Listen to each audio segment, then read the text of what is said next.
Après l'attentat d'hier sur l'aéroport de N'Djamena, les passagers du DC-8 d'UTA sont arrivés ce matin à Paris. Les 25 blessés sont dans un état très satisfaisant. L'attentat n'a toujours pas été sérieusement revendiqué. La guerre des mers touche à sa fin à Limeil-Brévannes. On votait aujourd'hui pour un nouveau conseil municipal. Dans ce journal, les tendances de ce premier tour. Ouverture demain à Lausanne du congrès de réconciliation nationale libanaise. C'est le partage du pouvoir au Liban qui sera débattu par les différentes factions en présence. La dernière ligne droite dans la polémique école privée, école publique. Les négociations reprennent demain sur ce dossier particulièrement délicat. Mesdames, Messieurs, bonsoir. Avant de développer ces titres, nous faisons un détour du côté du tiercé de ce dimanche à Auteuil. Un tiercé qui a connu 2 bavures de taille puisque 2 des 3 favoris n'étaient pas à l'arrivée. Un des chevaux, Alexandre Legrand, c'était même le favori, s'est tué en franchissant un obstacle et l'autre a préféré retourner au paddock dès les premières secondes de la course. Pierrette Bresse. Eh bien là, nous allons voir le saut de la haie du pavillon et vous allez voir le dernier cheval qui va passer va se dérober. Voilà, le voilà. Il se dérobe, c'est Sporetto. Apparemment, le cheval n'a rien et pourtant son jockey préfère l'arrêter et rentrer à l'écurie. Maintenant, nous allons sauter la dernière haie et c'est Alexandre Legrand qui est à tête et Alexandre Legrand tombe. Il tombe, pourquoi? Eh bien tout simplement parce que très sûr de lui, il allait gagner la course Alexandre Legrand, mais très sûr de lui, il a pris l'obstacle d'un peu trop loin. Et à la réception, bien sûr, il est tombé. Nous allons revoir la chute pendant que le poteau d'arrivée est passé. C'est Prince du Bourg qui gagne, bien sûr. Deuxième, le Mamamouchi. Troisième, Flyox. Nous revoyons la chute. Regardez bien. Alexandre Legrand, chute à la réception, fracture des vertèbres cervicales et son jockey Dominique Villain est à l'hôpital. Mais enfin, tout va bien pour le moment. On a eu de ces nouvelles et apparemment, il n'est pas blessé grièvement. En revanche, eh bien, Alexandre Legrand, qui a 9 ans, a fait là son dernier parcours à Auteuil. Il fait partie de ces gladiateurs du turf, comme on les appelle, tous ces chevaux qui, pour assurer le spectacle, meurent parce que c'est un sport extrêmement dangereux. Mais on parle aussi peu souvent des jockeys qui, eux aussi, sont souvent très gravement accidentés. Par exemple, lors de la première réunion d'Auteuil, la réouverture, eh bien, lors de la première course, 5 jockeys sont tombés en même temps à cette haie du pavillon que nous avons vue. Et sont dans un état grave. Revenons à la course d'aujourd'hui. 2 favoris qui ne sont pas à l'arrivée, qui ne passent pas le poteau. Comment expliquer cela? Eh bien, pour Sporetto, l'explication, nous l'avons vue par son entraîneur, qui nous a dit que, alors que le cheval, la dernière fois, lors de sa dernière course dans le prix de la Croix-Dauphine, l'arrivée était Network, deuxième Alexandre Legrand, troisième Sporetto. Donc cette fois-ci, Alexandre Legrand, Sporetto devaient confirmer. Il se trouve que les 2 entraîneurs de ces 2 chevaux sont de la même famille, puisque l'un est Pierre Pelat, l'autre Jean-Pierre Pelat. Sporetto, eh bien, tout simplement, son jockey, quand il a senti, après avoir sauté 2 et que le cheval n'était pas bien du tout, enfin, il n'avait pas du tout un comportement normal, il s'est dit, mon cheval a quelque chose qui ne va pas, je l'arrête. Il s'était pas déféré, il n'avait rien de la sorte.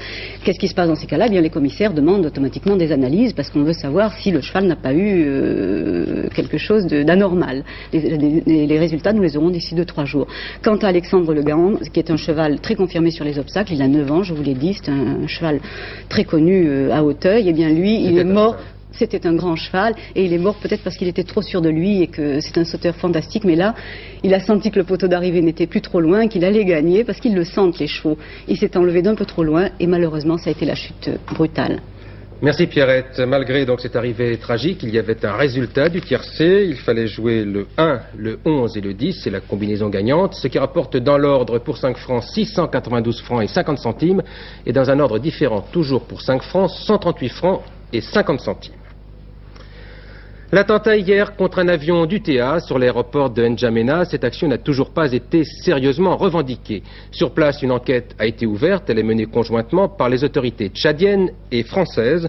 Le bilan, je vous le rappelle, est de 25 blessés, dont un assez gravement atteint. Un bilan qui relève néanmoins du miracle, puisque le ou les colis piégés déposés dans la soute, ces charges devaient exploser en plein vol. C'est un retard dans l'horaire du vol qui a évité la tragédie. Ce matin, les passagers et les blessés sont arrivés à l'aéroport de Roissy. Gaël Monlahuc et Henri Elie ont pu recueillir les premiers témoignages. Ces ambulances, 4 de réanimation, 5 de la Croix-Rouge et 4 de l'assistance publique, attendent les blessés et les passagers du DC-8 français qui a explosé samedi sur l'aéroport de N'Djamena au Tchad. C'est par un vol spécialement affrété par la compagnie française UTA, à laquelle appartenait l'avion détruit, qu'ils vont arriver. À l'anxiété et l'angoisse succèdent maintenant les retrouvailles.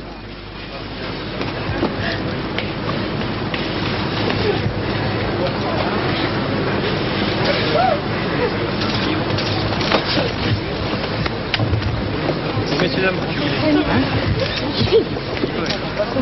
Monsieur, vous étiez dans l'avion? Oui. Vous avez le sentiment d'avoir échappé belle? Oui, bien sûr, pour deux raisons. Parce que ça aurait pu se passer aussi bien un quart d'heure avant qu'on était encore en vol, ou un quart d'heure après, on aurait redécollé de N'Djamena. Donc en vol, d'après l'avis du capitaine, du commandant de bord, on n'avait aucune chance. Ensuite, l'autre chose à laquelle on a échappé, c'est qu'on était en ravitaillement de kérosène. Et heureusement, l'incendie ne s'est pas déclaré tout de suite. Il y a eu l'explosion avec tous les dégâts de l'explosion, les personnes blessées par les projections de métal ou par les flammes. Mais ça c'est pas, il n'y a pas eu l'incendie tout de suite. Alors si vous voulez, donc, ce qui s'est passé, c'est que bon, tout le monde est sorti très rapidement. Et puis ensuite, une fois que la fumée s'est dissipée, bah, il semblait plus rien se passer. À tel point que moi, je suis remonté à bord pour récupérer ma... Juste avant la deuxième explosion. Il y a pas eu, à mon avis, il n'y a pas eu de deuxième explosion, à ma connaissance, pas. Et après, l'incendie s'est propagé rapidement dans la soute. Après, donc, on nous a fait évacuer, même au-delà de l'aérogare. Et puis après, l'appareil a brûlé complètement. Vous n'avez pas été blessé du tout? Moi, pas du tout, non. 23 blessés au total après cet attentat seront ainsi répartis à leur arrivée en région parisienne à des places adaptées selon la gravité de leurs blessures. Les 2/3 des victimes sont de nationalité française. Certains d'entre eux n'ont ni la force ni l'envie d'exprimer leur peur. D'autres témoignent ici de ce qui aurait pu être plus qu'une catastrophe, un désastre. Moi j'étais placée au centre de l'avion, c'est-à-dire là où la bombe a été placée. On croit que c'est une bombe. Alors la soute, enfin le plancher et la toiture de l'avion sont utilisés. Et puis alors l'avion a pris feu. Et puis tout le monde a été évacué très très vite parce que nous n'étions plus que 40 à bord. Les passagers d'N'Djamena n'étaient pas encore montés à bord. Alors on a mis les toboggans, on est descendu. Et puis les paniques. Non, parce que nous n'étions pas nombreux et nous ne nous gênions pas pour sortir. Parmi ces victimes, 3 ont été sérieusement brûlées. Néanmoins, aucune d'entre elles n'est véritablement en danger. De plus, les secours médicaux ont été, aussi bien au Tchad qu'à l'arrivée en France, d'une grande efficacité. Bien que cet attentat n'ait pas été revendiqué, du moins sérieusement, on ne peut s'empêcher de rapprocher cette action terroriste de la situation politique et militaire qui prévaut au Tchad. Face à face, les deux frères ennemis, le gouvernement légal d'Hissène Habré et le gouvernement de Goukouni Ouédéï, appuyé par la Libye, entre les deux, les soldats français venus à la rescousse du gouvernement légal. Il faut bien dire que l'on redoutait depuis longtemps des attentats semblables à celui d'hier. Gérard Rinet. Les responsables français craignaient avant tout ce genre d'attentat car le risque d'escalade est désormais important. Un engrenage qui pourrait modifier la mission de la force Manta sur le terrain. Le piège tchadien est bien là. Les soldats français pourraient être amenés à faire des opérations de quadrillage plus strictes et donc de s'impliquer davantage avec les forces d'Hissène Habré. Sur le terrain, au nord, les forces de Goukouni Ouédéï avec une formidable armada fournie par la Libye. Au sud, les forces d'Hissène Habré avec les 3000 soldats français de l'opération Manta. Depuis le mois d'août dernier, date du début de cette opération, les Libyens et les Français s'aperçoivent presque à travers les dunes de sable. Mais il n'y a jamais eu d'affrontement direct. Après la destruction en janvier dernier du Jaguar français, la France avait riposté en repoussant de 100 km ses lignes de défense. Aujourd'hui, de part et d'autre de cette nouvelle ligne, les positions de chacun sont figées. Même paralysie sur le plan diplomatique, le voyage de Claude Chesson il y a plus d'un mois à N'Djamena puis à Tripoli n'a semble-t-il pas débloqué la situation. On voit donc bien le risque qu'encourent les Français avec ce genre d'attentat, même si N'Djamena n'est pas encore Beyrouth.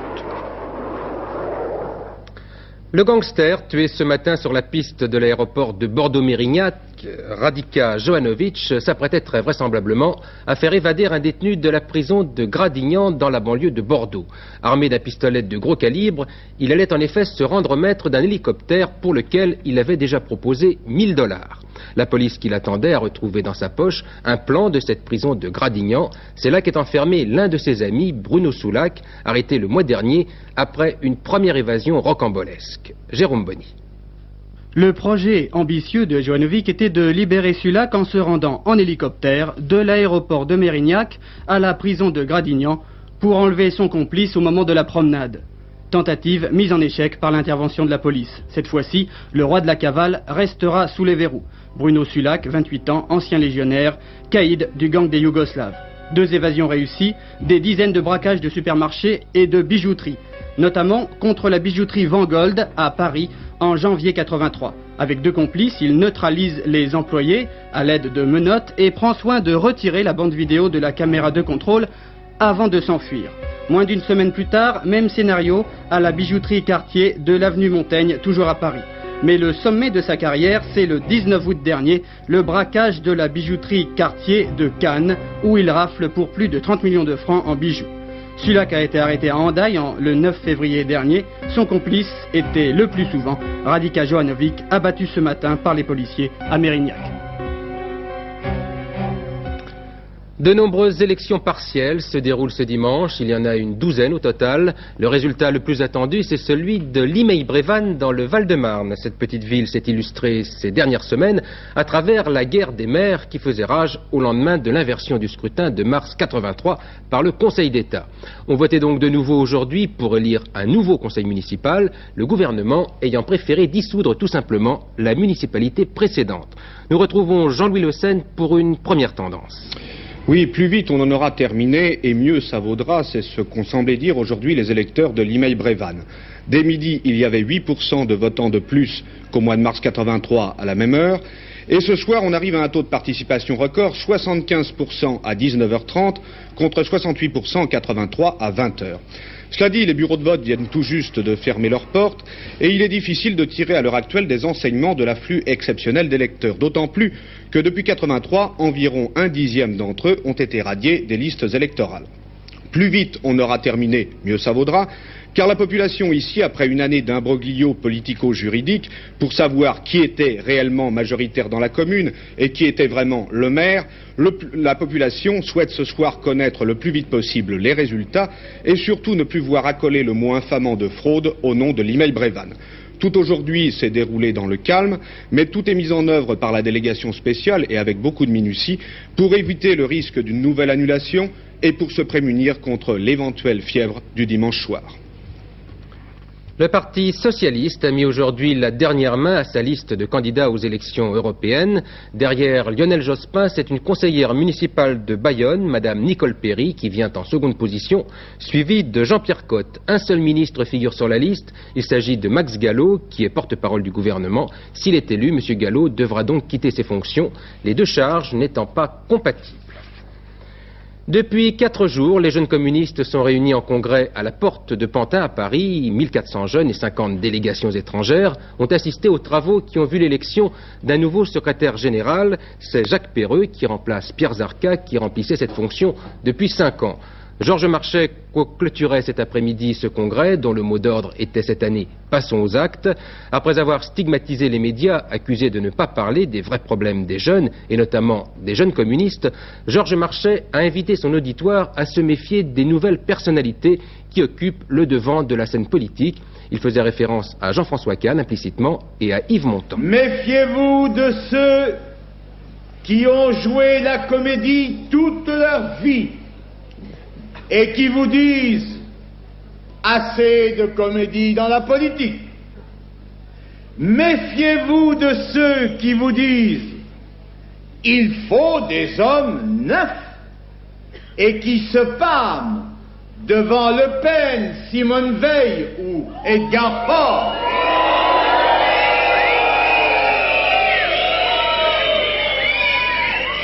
Méfiez-vous, méfiez-vous de ceux qui vous disent finissons-en avec le vedettariat et qui attendent que telle vedette de cinéma ou du journalisme joue le rôle de l'homme providentiel. Semaine décisive à partir de demain pour le dossier de l'enseignement privé. Après la mobilisation de Versailles dimanche dernier, voici revenu le temps de la négociation avec la dernière réunion demain entre les 2 parties, les partisans du privé et le gouvernement. Dominique Lory nous rappelle les principaux points du débat. C'est ici, dans cette salle du ministère de l'Éducation nationale, appelée curieusement l'Aquarium, que va s'ouvrir demain matin à 9h30 la phase ultime des négociations. D'un côté, Alain Savary, entouré de 6 conseillers techniques. De l'autre, le père Guy Berthaud, accompagné de 13 représentants de l'enseignement catholique. On l'a dit et répété ces derniers jours, le climat s'est nettement amélioré. Témoin de déclarations. Pierre Mauroy, la paix scolaire n'est pas un rêve impossible. Monseigneur Honoré, des vues convergentes permettent d'espérer un dénouement. Mais voyons dans le détail où en sont les négociations. Sur les 4 points proposés par Alain Savary, 2 sont en voie de règlement. Premièrement, la carte scolaire, c'est-à-dire l'insertion des écoles privées sous contrat dans une organisation géographique rénovée. Deuxièmement, le financement des établissements privés par les collectivités locales. Une précision, il est probable que les lois Guermeur et Debré ne seront pas abrogées, mais aménagées. La teneur de cet aménagement reste à définir. Sur le 3e point, la création d'établissements d'intérêt public, la négociation sera plus serrée. Le IP serait finalement un organisme chargé de collecter et de répartir les fonds publics auprès des écoles privées. Mais il n'interviendra en rien sur la pédagogie. Reste le dernier point, sans doute le plus délicat, la titularisation des enseignants volontaires. Le ministère avait proposé dans un premier temps l'intégration des maîtres et professeurs du privé dans la fonction publique. Contre-proposition de l'enseignement catholique, la création d'un statut spécifique. Sur ce point, les choses n'ont pas progressé. Le ministre de l'Éducation nationale présentera les résultats de ces négociations au Conseil des ministres du 14 mars. Le gouvernement prendra ensuite, selon la formule d'Alain Savary, ses responsabilités. Pour être complet, il faut ajouter que le CNAL, le Comité national d'action laïque, ne participe plus aux négociations. Il a choisi de se prononcer après la publication des textes officiels. Le calme est revenu sur presque tous les fronts au Liban à quelques heures de l'ouverture de la conférence de réconciliation nationale demain à Lausanne en Suisse. Les représentants des différentes factions libanaises sont déjà arrivés. C'est le président Gemayel qui est arrivé le dernier. Cette réunion est la seconde de ce congrès. Il faut se souvenir qu'elle intervient quelques jours seulement après l'abrogation du traité de sécurité israélo-libanais et après la visite du président Gemayel en Syrie. Gérard Sebag est en Suisse et il nous décrit le climat qui règne avant l'ouverture du congrès. Le Beau Rivage, hôtel de luxe sur les bords du lac Léman sur lequel flotte depuis ce matin le drapeau libanais. Un hôtel transformé en une véritable forteresse par la police du canton de Vaud. C'est donc ici qu'à partir de demain vont débuter les négociations. Toutes les délégations ennemies sur le terrain se retrouvent sous le même toit. Barbelés, policiers armés de mitraillettes, sacs de sable, des mesures de sécurité draconiennes ont été déployées. Un hélicoptère survole également les abords de l'hôtel. Un mur d'acier anti-balles a même été installé devant la salle où se tiendra la conférence. Tout a été fait pour mettre en échec une tentative d'attentat, notamment celle d'un commando suicide.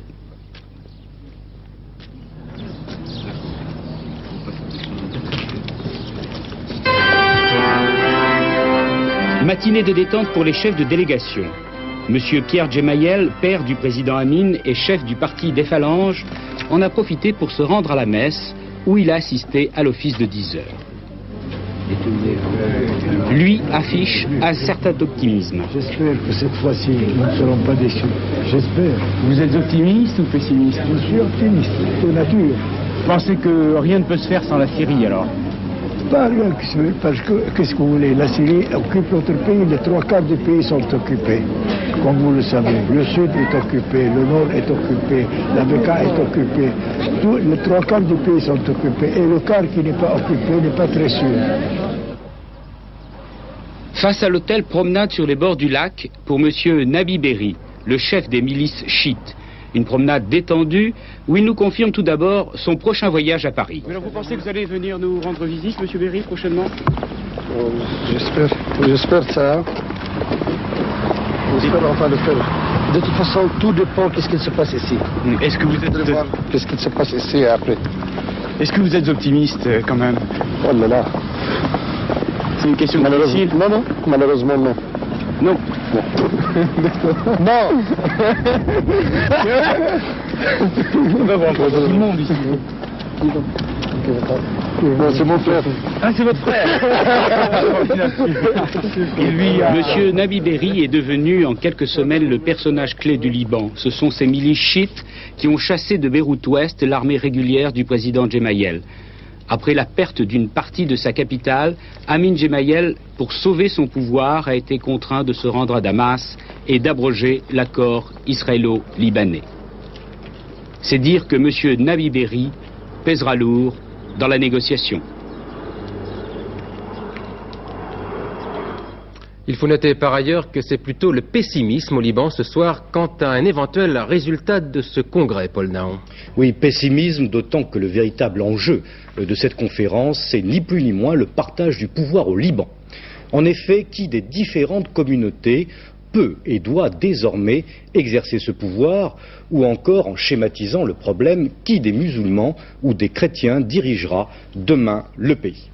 Au-delà du calvaire des populations, le drame actuel du Liban peut être résumé ainsi. Les chrétiens ne sont plus assez nombreux aujourd'hui pour former la majorité et conserver toutes les responsabilités du pays. Mais ils sont également trop nombreux et trop puissants pour être traités en minorité. Et c'est le dilemme posé aux participants de cette conférence de réconciliation nationale. Une conférence qui sera dominée par l'ombre de la Syrie qui a patiemment attendu son heure pour dicter ses conditions à un Liban divisé et occupé. Cependant, les grands absents, les grands vaincus de cette conférence seront sans aucun doute les États-Unis. Leur départ précipité a créé un vide dans lequel se sont engouffrés, sans coup férir, les Syriens et leurs alliés soviétiques.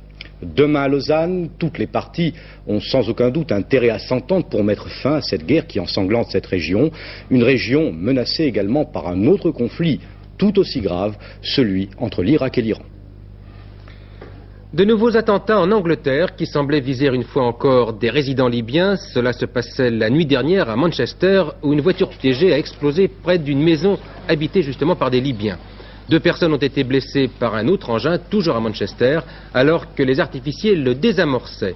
Ces explosions interviennent au lendemain de l'attentat à la bombe, commis dans une boîte de nuit fréquentée par des ressortissants arabes dans le quartier chic de Mayfair à Londres. Et hier, le gouvernement britannique avait mis en garde les ressortissants libyens contre de telles actions terroristes. Le général Pinochet vient d'annoncer l'organisation d'un référendum destiné à établir les bases permettant, dit-il, le rétablissement de la démocratie au Chili. Le chef de la junte militaire au pouvoir, Santiago, n'a toutefois fixé aucune date pour ce référendum. Il faut se souvenir que le ministre chilien des Affaires étrangères est actuellement en visite à Washington. Marie-Joseph a 46 ans, elle est enseignante dans le Doubs, et voici 2 ans qu'elle essaye de se marier avec l'homme de son choix. Avec un problème quand même, son père s'y oppose, ou plutôt il s'y opposait, la justice a tranché. Elle peut maintenant convoler, mais quelle affaire? C'est l'histoire que nous raconte Michel Perrault. Une photo de mariage au mur du logement d'un nouveau couple, l'image peut paraître traditionnelle. Pourtant, pour Marie-Joseph et Jean-Pierre, c'est le témoignage d'un événement qui n'a pas eu lieu. En effet, le 12 octobre 82, soit 3 jours avant la cérémonie, le père de Marie-Joseph délaye un huissier pour leur notifier son opposition au mariage. Motif, elle ne disposerait pas de son libre arbitre. Il y avait le photographe qui était commandé, sur le Pontarlier. Il y avait le repas qui était commandé, ma foi, on ne pouvait plus les commander. On ne voulait pas que ça se sache en fin de compte.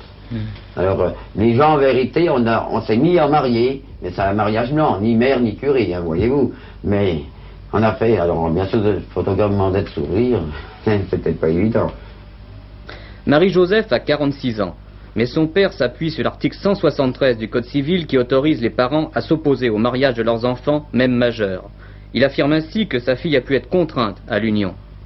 Quelque temps plus tard, il demande et obtient la mise sous tutelle de sa fille, qu'il considère comme incapable majeure.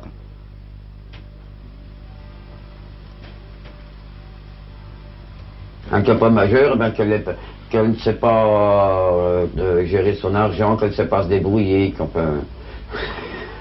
Pour une enseignante qui est titulaire, ça fait drôle quand même. Hein. De temps en temps, à certaines périodes de ma vie, je suis plus fragilisée qu'à d'autres et que je suis plus sujette à certaines dépressions nerveuses, plus fragile que d'autres sujets. Mais les deux manifestations de mon père, premièrement son opposition au mariage, deuxièmement sa demande de mise sous tutelle, peuvent faire chanceler des personnalités plus solides, les plus solides. C'est un choc quand même, parce que le mariage qui doit être l'épanouissement de deux êtres, tout brusquement bloqué. C'est lui qui pourrait parler de séquestration un peu, mais tu ne te marieras pas, c'est une séquestration morale même. Après avoir ordonné une expertise médicale, le juge de Pontarlier a repoussé en novembre dernier la demande de mise sous tutelle. Quant à l'opposition au mariage, comme le père de Marie-Joseph ne l'a pas renouvelée, elle est désormais caduque. Les deux fiancés pourraient donc enfin se marier. Pourtant, ils tentent d'obtenir auparavant 30 000 francs de dommages pour préjudice moral. Le tribunal se prononcera le 15 mars prochain. Ensuite, Marie-Joseph et Jean-Pierre comptent se rendre à la mairie. Et cette fois, ils espèrent que ce sera un mariage pour de bon. Oui, une bien curieuse histoire. En sport, les héros du week-end sont finlandais, américains et écossais. Le finlandais, c'est Anu Mikkola, vainqueur du rallye du Portugal. L'américain, vous le connaissez mieux, c'est John McEnroe, vainqueur du tournoi de Bruxelles. Et l'écossais, c'est Robert Millar, qui prend ce soir la tête de Paris-Nice. Le détail et les images avec Alain Vernon. Au pied du Mont Ventoux, aujourd'hui, tout le monde attend le coup de force de Bernard Hinault. Mais un Écossais tire le premier, un grimpeur farouche, il s'appelle Robert Millar. Que fait Hinault ? Calme, il monte au train et son rythme provoque l'élongation du peloton. Alors, seul dans sa roue, on retrouve le jeune Eric Caritou. Normal, c'est le régional de l'État. Et surtout, il y a l'Irlandais Sean Kelly. Et lorsque Millar s'échappe à nouveau, Caritou saisit sa chance. Il opère la jonction avec l'Écossais et profite du dernier virage pour partir seul et imposer après 64 km d'ascension un sprint qui étouffe Millar, nouveau leader pourtant ce soir. Tête de série numéro 1 à Bruxelles, Ivan Lendl n'effraie plus John McEnroe. Exemple en 2 leçons, la précision d'abord.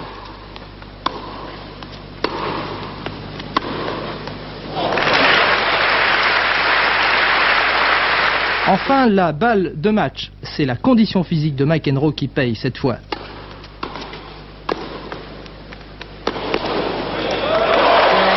John McEnroe gagne facilement en 2-7, 6-1, 6-3 et bat Lendl pour la 3e fois depuis le Masters de New York.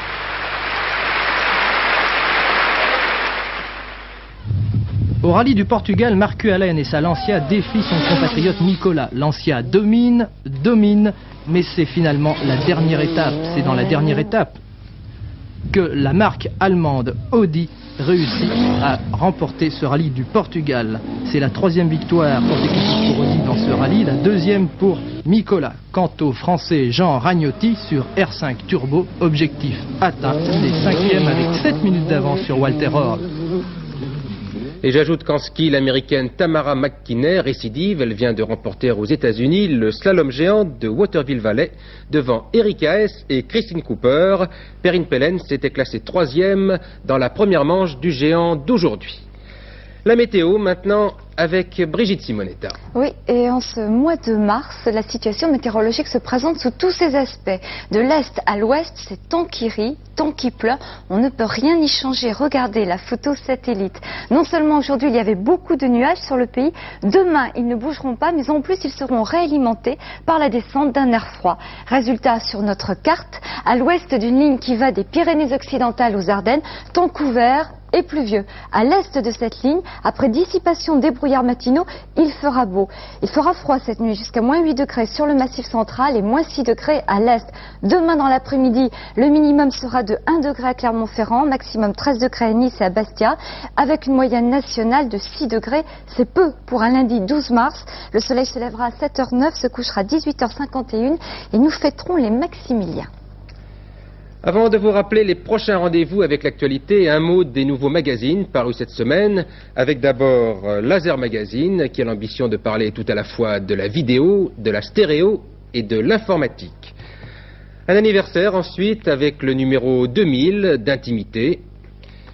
Et puis, une nouvelle revue pour les amateurs d'auto. Il s'agit du Moniteur automobile qui veut aider les consommateurs à mieux acheter leur voiture. Enfin, une première, c'est le numéro 1 du magazine Auto Vidéo. Comme son nom l'indique, il s'agit d'une cassette qui est éditée par le magazine Auto Hebdo. Les rendez-vous avec l'actualité. Maintenant, ce soir, Hervé Claude sera fidèle au poste à 23h20. Demain, 12h45, antenne de midi, 18h30, c'est la vie. Et je vous retrouverai à 20h précise. Excellente soirée sur Antenne 2.